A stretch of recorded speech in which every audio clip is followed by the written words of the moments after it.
भाई लोग नमस्कार, कैसे हैं आप लोग। बता दो कि बवाल के सॉन्ग आ रहा है। इस गाने को भी आप लोग एक बार ज़रूर सुनिएगा और अपना ढेर सारा प्यारा आशीर्वाद दीजिएगा और उसी तरह ढेर सारा प्यारा आशीर्वाद दीजिएगा जैसे सभी गाने को देते हैं। जी, बता दो कि ये बवाल का सॉन्ग है खेसारी लाल यादव जी का और इस गाने को टाइटल है मरद हा पियकर। जी, इस गाने का टाइटल है मरद हा पियकर। अंकिता फैंस चैनल से अपलोड किया जा रहा है। आप लोग टीचर देख ही चुके हैं, टीचर कितना बवाल है।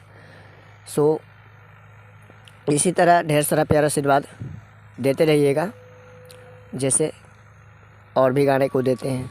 जी, अंकिता फैंस चैनल से आ रहा है 24 तारीख को सुबह 6:45 में।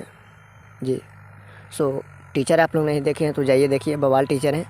कल ही परसों आया था टीचर अंकिता फैंस चैनल से। जी, इसका फुल वीडियो आ रहा है 24 तारीख को सुबह 6:45 में। आप लोग देखना ना भूलें। और इस गाने को लिखे हुए हैं अखिलेश कश्यप जी, आर्या शर्मा जी का म्यूजिक है। बवाल के ये सॉन्ग है। जी, डायरेक्ट वीडियो सॉन्ग अपलोड हो रहा है अंकिता फैंस चैनल से सुबह 6:45 में। जी, आप लोग ज़रूर सपोर्ट कीजिएगा, ज़रूर देखिएगा, सुनिएगा और अपना ढेर सारा प्यारा आशीर्वाद ज़रूर दीजिएगा। जी, आज की अपडेट यही था। पसंद आए तो वीडियो को लाइक कीजिए, चैनल पर नए हैं तो सब्सक्राइब करके घंटी को भी ऑल पर प्रेस कीजिएगा। मिलते हैं नेक्स्ट वीडियो में।